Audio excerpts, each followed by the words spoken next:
Thank you very much. All the dignitaries present on the dais and the distinguished audience, mothers, sisters and brothers, a hearty namaste, vanakkam, sat shri akal, rabaram to all of you.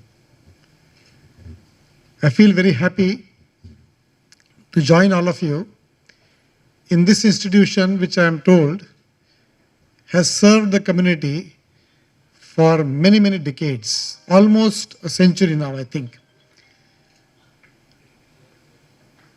The topic that has been given today, the role in nation making. Actually, how wonderful that we are sitting in an institution which has played its part in the nation building. And not only in this institution, during the snack time, I met so many individuals who in their own right are contributing to the community, to this city, to this state, to the entire nation in various ways, through their own associations, through their own businesses. And that is the spirit of nation building that I am going to speak about. Meaning, it is a topic that is not new to any one of us sitting in this hall. For us, in this ancient nation, Bharat, why are we talking about nation building?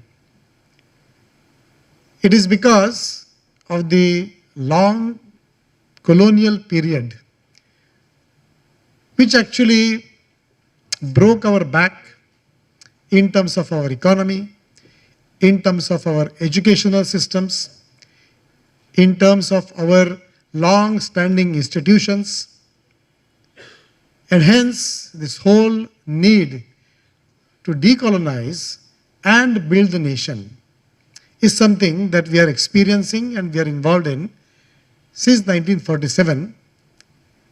But actually it is not nation building. I think we should maybe use a different phrase. Actually it is nation rebuilding. Because the nation existed even before 1947. Nation not in the Western sense. Rashtra, in our own sense, in our own cultural milieu, we believe that our Rashtra, our nation, or for a want of a better word in English, we can actually call it a civilization. A civilizational state, the current state. And we are rebuilding it. It is not just nation building, but reconstruction of an ancient nation that we belong to. People may contest. I am not an academician or a scholar. What I am going to speak is from my own reading and more so from my own experience meeting all kinds of people around the world. Because of my current role, I spend majority of my time outside of Bharat for the past 25 years at least.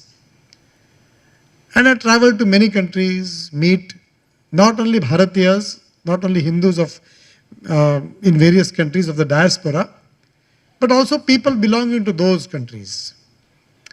And from that, a few experiences I would like to share, a few insights I would like to share with all of you. You see, many of you may have visited outside of India. Many of you may have maybe stayed and worked outside of India. And I'm sure each one of us knows somebody who is settled abroad, either in the Western countries or in Southeast Asia or in the neighboring countries. And so we also do interact with all of them. So we will also have our own experience.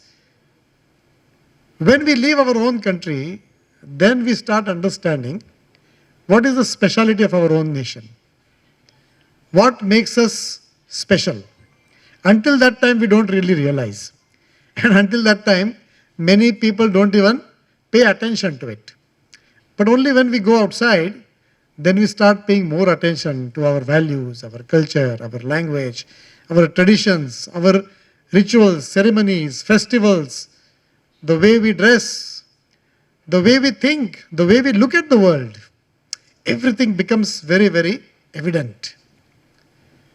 And from that, it brings a very clear picture of what makes us stand out. In this community of nations around the world, there are a very few nations, or Rashtra, which can call themselves as civilizations. Chinese civilization, yes. In the Middle Eastern civilizations, a lack of continuity, but yes, they were also ancient civilizations. The Greco-Roman civilization, which in a way in the Western countries, it continues in a modern form. But not all countries can say, be proud of calling themselves a civilizational state. We are one of them. Coming back to taking charge of our own affairs after a very, very long time. A period of resistance which has kind of come to an end. And now our rise is again evident, not only to us, but to the entire world. So we feel quite positive, quite hopeful, quite optimistic about this and the future generations. And Bharat being one of the youngest countries in the world, we have a great opportunity in front of us, at least in the next 25 to 30 years, to regain our position that we held once upon a time in our own history. We speak about kingdoms that emanated from here and spread beyond the current borders of Bharat. We know about the Chola Empire, we know about the Shri Empire, about the Majapahit, about the Shailendras, about the Cham kingdom, and so many others in Southeast Asia, which had a very clear Indianized way of doing things. And even now we can see those imprints. If you go to Central Asia, if you go to far in Europe as well, we'll find the remnants of the imprints that were taken from Bharat. In fact, when I went to New Zealand, in the museum there is one bell which has a Tamil inscription, which is a centuries-old bell, which existed in New Zealand already when the Westerners reached there. Possibly even before, or maybe around the same time when the Maoris reached there. Like that, far and wide, that kind of influence that was going from Bharat was there. And in the modern times, we can see that the need is felt, especially during the British colonial period, to rebuild our nation. A new awakening set in.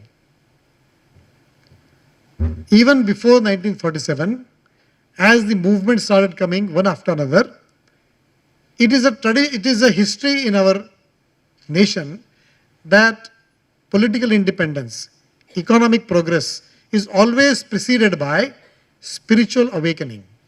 That is the nature of our society. Our society is inherently, because of our value system, because of a hoary tradition, is spiritually minded. So only when there is spiritual awakening, materially also, we start progressing. So we can see all kinds of movements, including the movement called Arya Samaj. Swami Vivekananda started the Ramakrishna Mission, Brahmo Samaj, the Prarthana Samaj in Maharashtra, Satyashodak Samaj, and so many others. These movements came, and then there were obviously the traditional Matha Mandirs, all of them were there. That awakening brought about the change in the thinking and the highlighting of the unity that exists in our nation. Because diversity is very, very apparent. We can see it. But to understand the underlying unity that is there in our nation is what started because of that spiritual awakening, gave rise to this politically free nation, Republic of India, and here we are. Before independence, as many movements started, one of the movements was the Swayamsevak Sangh. And that is also completing 100 years this year. Now I am working outside of Bharat, mainly with the Hindu Swayamsevak Sangh. But my upbringing, my molding happened right here in the RSS. So I can speak about the RSS as a movement as well from my own experience. Dr. Keshav Baliram Hedgewar, who was the founder of the Rashtriya Swayamsevak Sangh, is a hardly known figure in our history. Just by show of hands, how many of you have heard this name before? Dr. Hedgewar. Very few, maybe 10-20% or less. And actually, the third Sarasangha Chalak of the RSS, Balasaheb Devras, he used to say that people don't know Dr. Hedgewar, but they know about Rashtriya Swayamsevak Sangh, is actually the credit of Dr. Hedgewar. That the founder is not known, but the work that he created, which is growing, is known to people, is something that was special about Dr. Hedgewar. So we call him the founder. He never thought himself like that. He always would say that we have started Sangh, that we are running Sangh. He was called as Sarasangha Chalak, the first one, but he never thought that he is running Sangh. And that spirit continued. He was a born patriot. When he was 8 years old, when there was a big celebration about the coronation of the king, and there was lighting everywhere, sweets were being shared. When his teacher gave him the sweet, along with all the students, he threw it away, saying that this is not our king or queen. They are ruling us by injustice. They are actually oppressing us. We need to have our own Swaraj. At the age of 8, later on when Vande Mataram was banned, chanting of Vande Mataram is banned, it was Dr. Hedgewar, who was a high schooler at that time. He made all his friends in a kind of a secret meeting to decide that when the British inspector comes to visit the school, we will all chant Vande Mataram. So you could see the leadership skills at his young age at that time. Later on, he went to do medical college in Kolkata, because at that time Kolkata was the hub of revolutionary activities, and he wanted to take part in that one. So you can see his urge. He goes there, he stays there. There he gets to meet people from all different parts of India. They're all medical students there. And he became part of the revolutionary movement called Anushilan Samiti. He comes back to Nagpur. He could have had a very lucrative career at that time, because in central province and Berar at that time, there were only some 70-75 trained doctors. He was one of them. He could have made a very good living. He said, no, my nation is being subjugated. We are deeply colonized. We need our freedom. And some people have to sacrifice their career, sacrifice their family life to do this full time. He didn't say it in so many words, but he decided to do this full time. He did everything. He ran a newspaper, he gave speeches, he did everything that was available in the freedom movement. He took part in the Satyagraha. He was part of the Indian National Congress in Nagpur, in CP and Berar. But then he once went to jail after, he was charged with sedition for a speech that he gave on Dashera. Dashera mein Ravan Dahan hota hai na. He said the real Ravan is not the Ravan from the history. The real Ravan today is the British Raj. We need to take care of that. And he gave a speech. He was arrested. He was sent to rigorous imprisonment. And the speech that he gave in the court, the British judge says that your speech, defending your speech that you gave, is more seditious than the original speech. And he was sent. But that's when he started thinking, all this is happening. Revolutionary movement goes only so far. Yes, Satyagraha is taking place, but it is not going beyond 1%, 2% of the people, at the most, not even those many. There is lack of discipline. There is lack of all India thinking. There is a lack of unity amongst people. There is too much self-centeredness. People are not able to see beyond their nose. How can these values, these virtues be inculcated in the masses? We speak about our lofty spiritual ideas. We speak about our spiritual traditions. But in reality, in our lives, it is missing.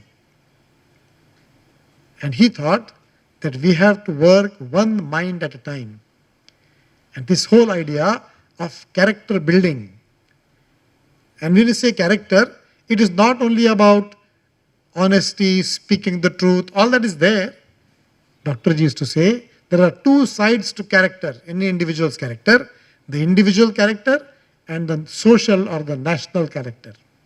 And both have to be inculcated. That I am part of this great ancient nation, from Himalayas to the Hind Mahasagar, should be the idea in each and every person's mind.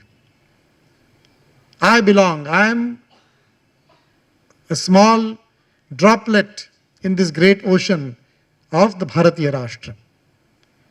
That feeling has to be inculcated. How can that be done? Can that be done by doing conferences? Can that be done by just writing books? All that is wonderful, that should happen. But that cannot be done without creating role models. Role models that you can identify with. It cannot be done without working on the entire new generation, young generation, to build those values, that discipline, that selflessness, the seva bhav, the spirit of selfless service to the society. Feeling of brotherhood, feeling of oneness with the rest of the society. And hence, he pulled back from everything else and he decided, I am going to focus on the young generation. And we are going to create these kind of individuals who will do this beyond themselves, beyond their families, for the entire society, entire nation. And that sutra was born, Vyakti Nirman se Rashtra Nirman, meaning nation building by building individual character.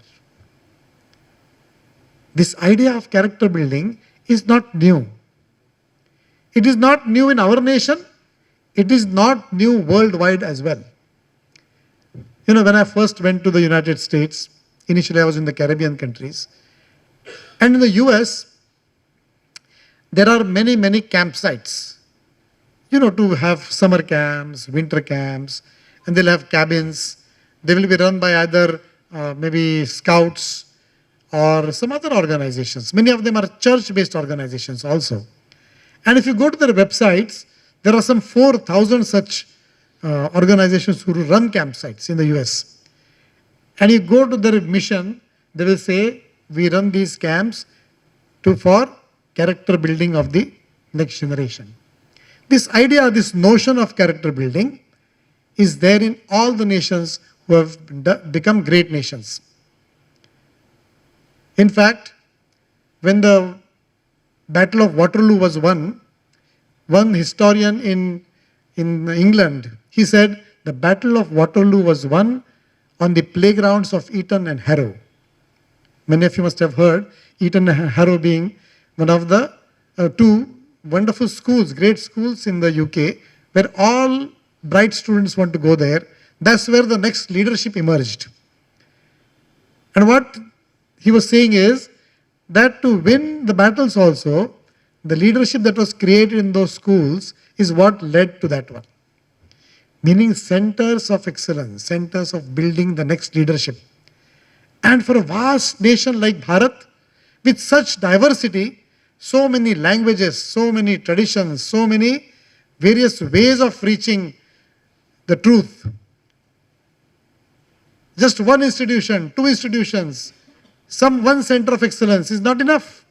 It has to be a whole network whose mental preoccupation is character building. That we want to develop such leaders who are selfless. In modern times, there is this corporate idea called servant leadership.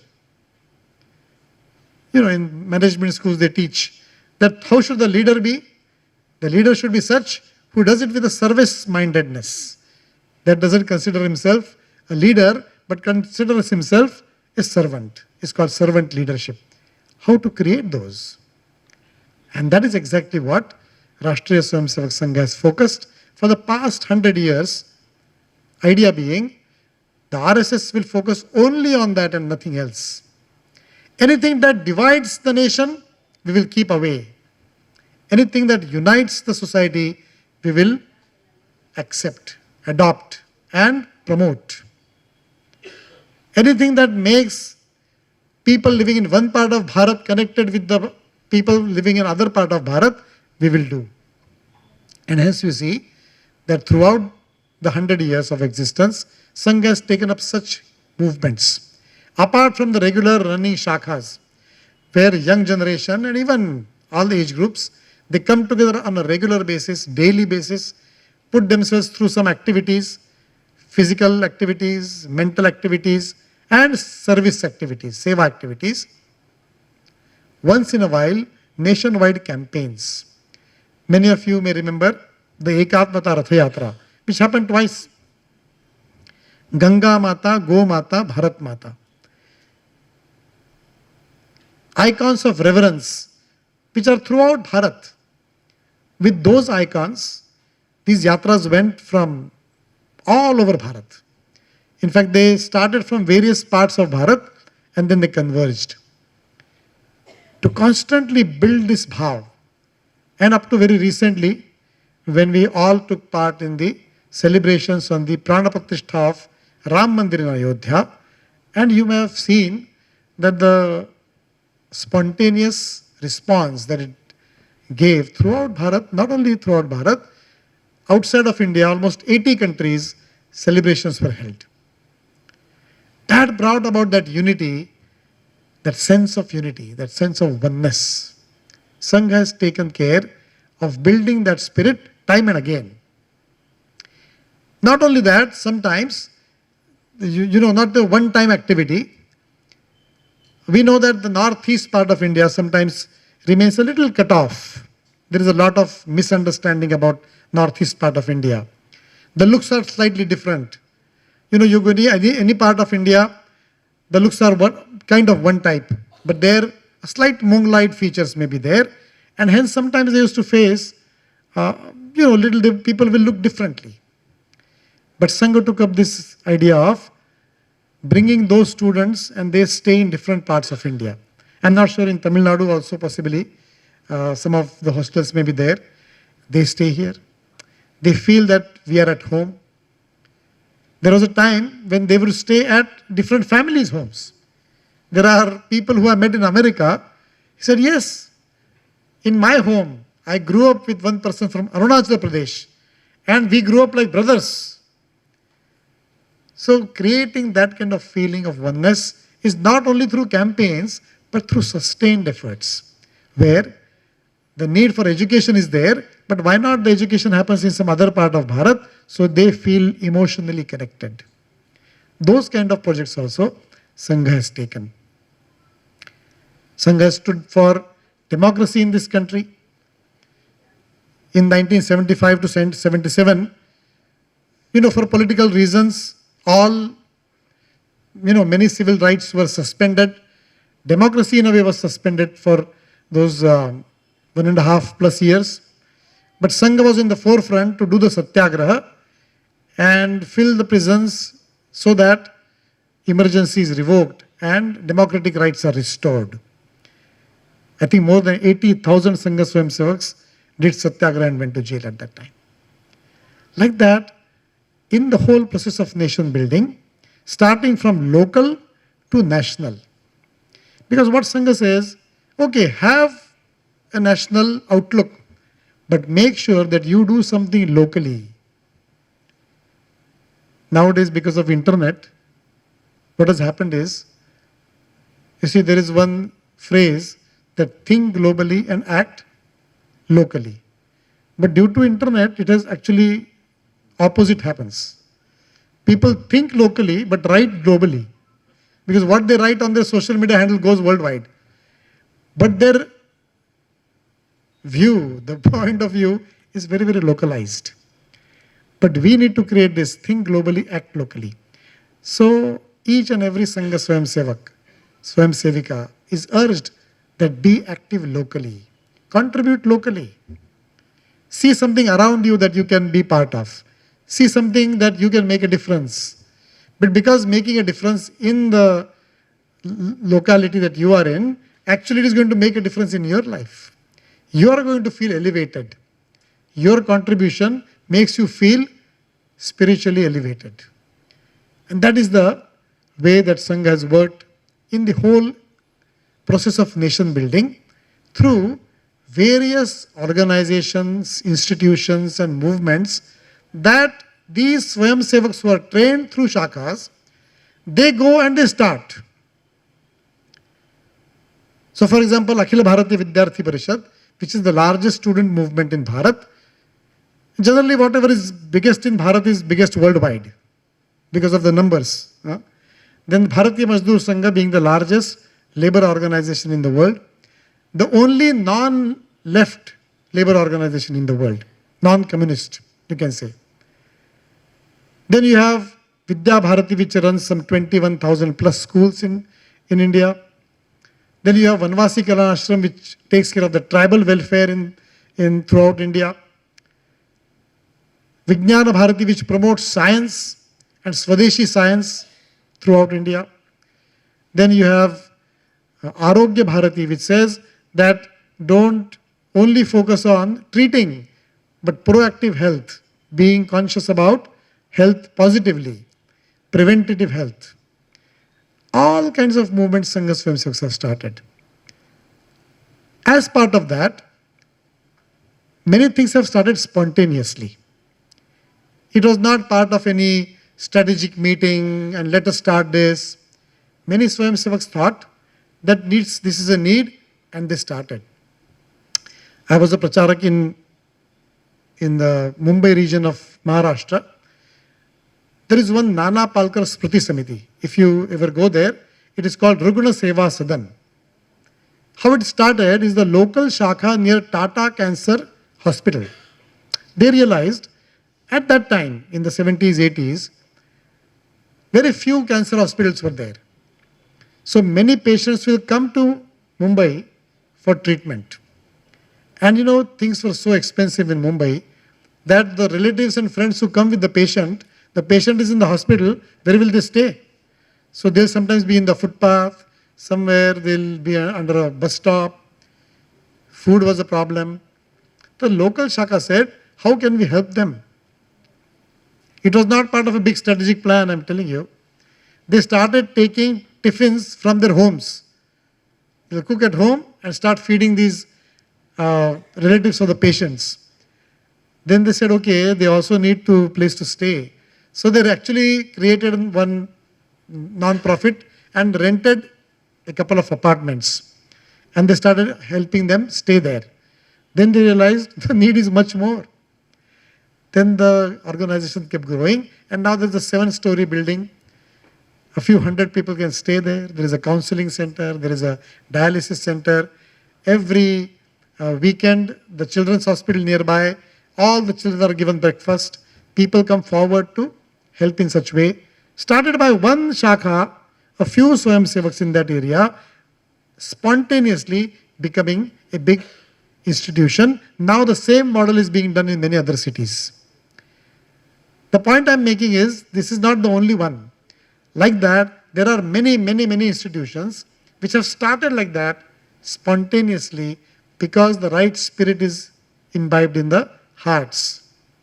And the right attitude and right aptitude is there. How to bring people together. How to arouse the goodness in people and bring all good people and good forces together. This working together, teaming up, is also one of the speciality of Sangha value system. In the same line, outside of Bharat, there was no big meeting, there was no big plan.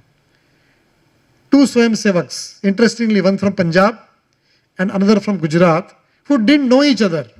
And this was back in 1946, happened to meet on a ship that was going from Mumbai to Mombasa in East Africa. And they met each other. They came to know that both of them are RSS Swayamsevaks.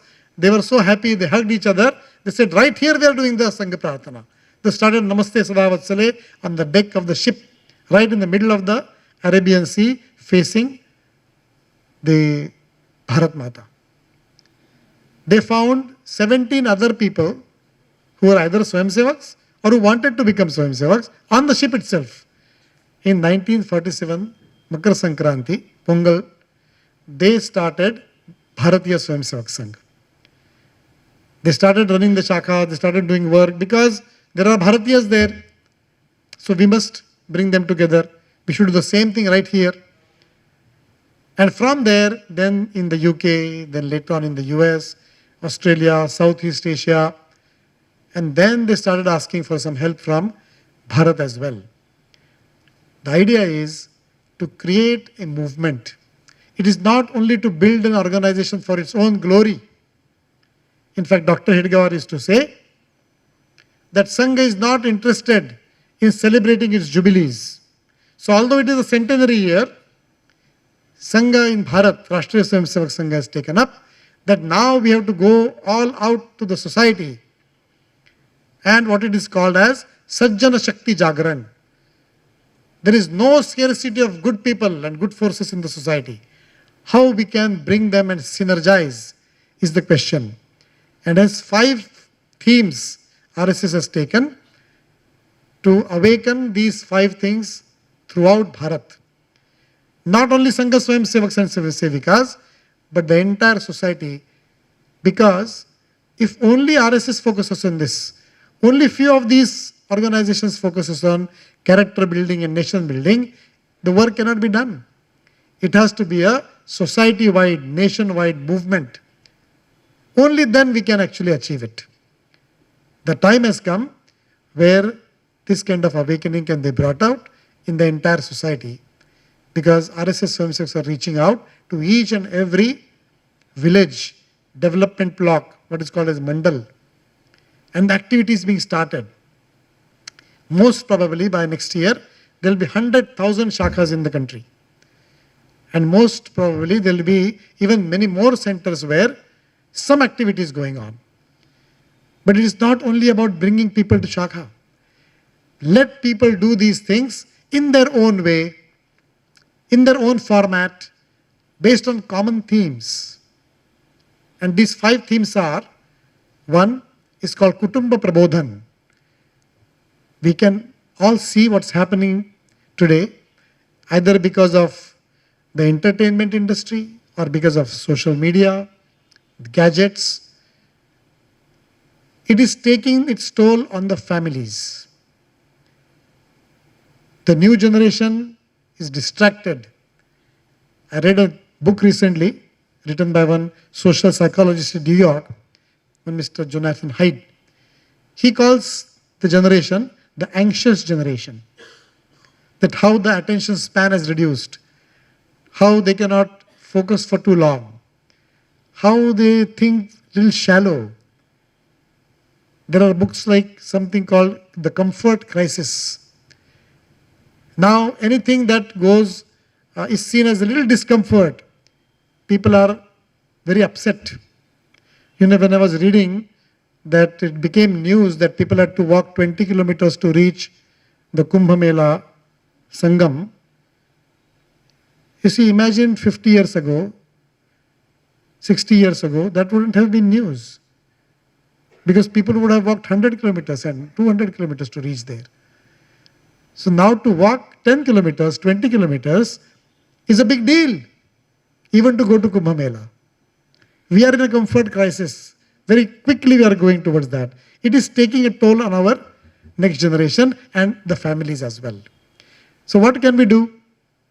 We'll have to bring back the focus. How to bring back the focus on the family? How that family can get together? What are the things that can be done together? How we can bring that consciousness, not only in the next generation, but the 3 generations. Because in many homes, not only the kids, it's the grandparents who are hooked on to the television, where the time will be spent by the grandparents to tell stories to their grandchildren. The grandchildren are somewhere else. Grandparents are hooked to the TV. Am I right or not? So it is impacting each and every one of us. We have to become conscious of it and do something about it. So positive things. So those suggestions are there. What can happen in the family? How we can make pilgrimages? How we can have traditions passed on? How we can discuss about the glorious things that have happened in our family? That is called Kutumba Prabodhan. The second one is called Swadeshi. Swadeshi means not only using made in India goods, but anything to do with our own language, our own culture, our own festivals, our own way of thinking. How can we practice and preserve it? You see, it can be preserved in a museum. But that's not what is preservation. Preservation should be living. So preservation by practicing it. And hence Swadeshi. The third one is called Samajik Samarastha. That many times, even now it happens, that there are cases of discrimination. There are cases of one group standing against another, mistreatment. How can we create a harmonious society? How can we create a society which there is mutual respect, dignity for all people in the society, all sections of the society? To create activities and programs, long ago, there was something called Sahabhojan, that community meals, sharing of meals, because even that was not happening. But that is not the thing now. Now people can have meals together, people can meet together, go in public transport together. That has not remained the issue. So now the new thing that in Sangh they are saying that Sahaja Bhojan. So you don't have to create a special program to have meals together. Do you have that kind of friendship and relationship across various sections in the society? How can you proactively do it? Samajik Samarastha, the third area. The fourth area is called Paryavaran, means eco-friendly living. And three simple things: save water, plant trees, and give up the use of single-use plastic. Three simple things that anybody can do. Can this become a movement? Can this become everybody's concern? And the fifth one, all of you like this one, it is called Nagarik Shishtachar, which means civic duties and responsibilities. At home, everything is spick and span and orderly. As soon as we step out on the streets and main roads, things go quite chaotic. How can we build that kind of civic duty, civic responsibility? This is the fifth one. So RSS has taken on its own centenary that these things, these themes which are pertinent, relevant, very, very important in this country today, how can millions and millions become part of this? Hence, the nation building efforts that started by building character of one mind at a time, then various organizations, various institutions, based on that national outlook, spontaneity, now making into a movement where everybody's participation can be taken. So that is where Sangh itself is heading. Outside of India, in the diaspora, because that's my main work, I only visit in India. There also now in 56 countries we have activities and we have regular, because in India it is difficult. Outside of India it is even more difficult to bring children with our own samskars. Hence we do all kinds of programs, Bala Gokulam, Kaun Banega Ramayana Expert, Dharma Bhi, Hindu Genius Competition, Krishna Maya Sarathi, all kinds of different competitions, Indian traditional games festivals, because we are fast forgetting our own sports and games. So there are, programs like that we do. Then we go out and do seva in the larger society. We invite the teachers from the schools that our kids go to. We honor them because honoring teachers is our culture. And the teachers in those countries are so happy, most of them, they are actually emotional. Their eyes water. That we have never been treated with such respect as teachers. First time you exposed us to this idea that honoring the teachers on the Teachers' Day. Like that, we are doing in 56 plus countries now, in all the continents, and running regular Shakha activities, camps, leadership development camps, and Seva activities. Like that, as I mentioned, what started as a spontaneous activity in Kenya has now become a worldwide movement. So like that, I think maybe I'll stop here. That way, there can be a little interaction, maybe some questions can come from the audience, and I would be very happy to answer if I can. So thank you very much, Nandri, for the patient listening and for inviting me here. I'm really, really happy that all of you came here and gave this time to listen to me. Thank you.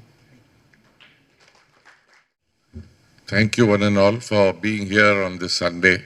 Normally you would like to spend time with either watching TV, as somebody said, or with your family, but you've taken the time off to be here to listen to somebody who has taken the trouble of coming all the way from US. I must first thank the RSS Karyalaya at Chennai for having brought the second speaker to Chennai to make us understand about what RSS is doing and what Hindu Swayamsevak Sangh is doing. It is more important that we understand what is it that we have as Hindus, the pride in our own tradition, religion and culture. And I think that awakening will help us to become more better citizens for this nation. I also thank the Punjab Association and Mr. Vikram Agarwal, of course, because he was the only person whom I knew. And spontaneously, when we were trying to find a location where we could have this meeting, he immediately said, I've already spoken, you can go ahead and you can talk to, Mr. Noor. I've already told him and he'll show you the place and all that. So I think I thank your association. And of course, I'm so happy to see that somebody I know is being recognized, appreciated for all the efforts that he's doing for this institution and for the community and society. We may, consider sometimes what happens is, we are so narrow-minded. We may say, Arey, it's a, Punjab Association. But when I came here 2 days ago, I saw there were so many children, not just Punjabis. Majority of them were localites. So it is the society, the nation which is benefiting from whatever that, we may do as a community. So let us not become narrow-minded and say that, oh, I am from this community, I am from that community. As a community, we can do something for the nation. We find it ease in doing things as a community. So I think there is nothing wrong in being as a community. But our ultimate goal and aim should be to build a greater nation, which is what RSS and HSS work for. And I thank your association, again, Punjab Association, for having given us this opportunity, and the speaker for having, he flew in, he had a baitak with the people of the organization, and he has not taken any rest, unlike, most of us would say, Arey, 5 minute ka vishram aaram kar leta hu. He has just been on the move. And again, even tomorrow he's got a whole day, his hands are full. So, thank you, sir, for being with us and for, having spoken to us and making us understand what the organization is and what our role towards this nation should be as citizens of India. Bharat, thank you.